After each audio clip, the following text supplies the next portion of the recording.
मुंबई से सटे हुए विरार स्थित प्राइवेट क्लास चलाने वाले एक टीचर ने लड़की के साथ अश्लील हरकत की है, जिसका पर्दाफाश अभिभावकों द्वारा किया गया है। बता दें कि लड़की के माता पिता का आरोप है कि कक्षा 7 में पढ़ने वाली लड़की के साथ यौन उत्पीड़न छेड़छाड़ की गई है। शिक्षक की पहचान प्रमोद मौर्य के रूप में हुई है, जो विरार पूर्व स्थित कारगिल नगर में ईशान नाम का निजी क्लासेस चलाता है। पिछले हफ्ते से टीचर लड़की का यौन उत्पीड़न कर रहा था। जब पीड़ित लड़की डर के मारे क्लास जाने से इनकार कर दी तो माता पिता ने उसके बारे में पूछताछ की। तब लड़की ने आप बीती माता पिता को सुनाई, जिसके बाद माता पिता और क्लासेस के अन्य गुस्साए अभिभावकों ने शिक्षक से जवाब मांगा तो सही जवाब नहीं दिया, जिसके बाद महिलाओं और पुरुषों ने शिक्षक के चेहरे पर कालिक पोत कर उसकी पिटाई कर दी और विरार पुलिस स्टेशन के हवाले कर दिया। शिकायत के आधार पर विरार पुलिस स्टेशन में शिक्षक के खिलाफ मामला दर्ज कर पुलिस आगे की कार्रवाई में जुटी हुई है। फिलहाल इस घटना से फिर एक बार वसई विरार में सनसनी फैल गई है। आइए देखते हैं गुस्साए अभिभावकों और पुलिस अधिकारियों ने क्या कुछ जानकारी दी है।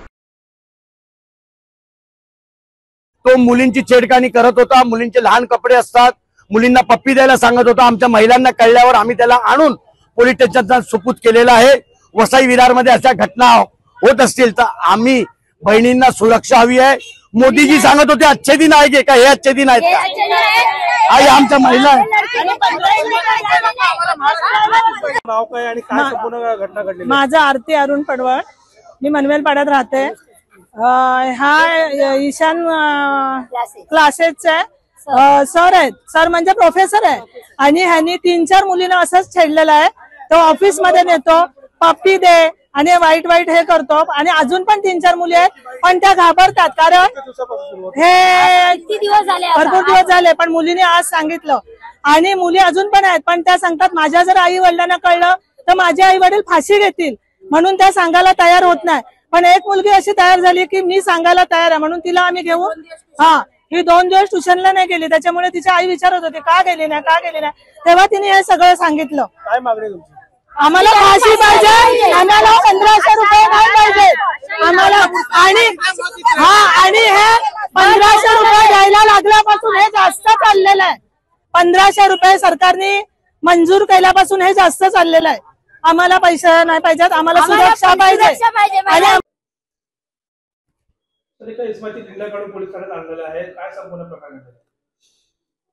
हा प्रकार असा आहे की विरार पोलीस स्टेशनच्या हद्दीत एक मनवेलपाडा म्हणून आमची पोलीस बेट चौकी आहे।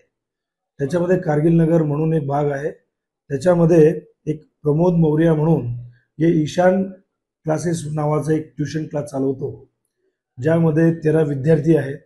त्याच्यापैकी 11 मुलं आहेत आणि 2 मुली आहेत। साधारणतः एक 7वीचे सगळे विद्यार्थी आहेत। याच्यामध्ये जी अल्पवयीन पीडित मुलगी आहे, तिचं असं म्हणणं आहे की 4-5 दिवसापूर्वी त्याने तिची छेड काढली होती आणि तिने त्या संदर्भात आपल्या घरी आपल्या आई वडिलांना हा प्रकार सांगितला होता।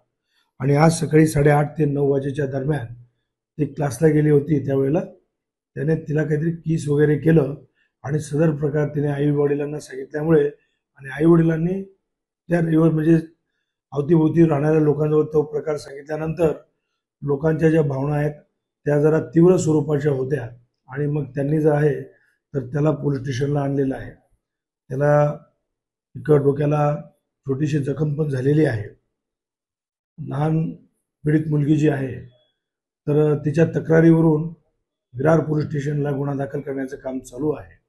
तिचे आई वडील पण तिच्या सोबत आहेत। एक महिला अधिकारी जी आहे तर यासाठी आम्ही खास नियुक्ती केलेली आहे। नागरिकांना या संबंधी मी हेच आवाहन करेन, याचा कुठलाही काही प्रकार घडल्यास कायदा शक्यतोवर हातात घेऊ नका। तात्काळ पोलीस आपल्या मदतीला तयार आहे। आमची जी पोलिसांची हेल्पलाईन आहे 112, त्याला तात्काळ आपण संपर्क साधावा। आमचे नंबर्स पण आहेत, तात्काळ पोलिसांना कळवा आणि असा जो प्रकार होत असेल तर त्वरित त्याला प्रतिबंध करण्यासाठी आपण सर्वजण मिळून काम करूया। हेच या पद्धतीचं मी आव्हान आपल्या लोकांना करणार।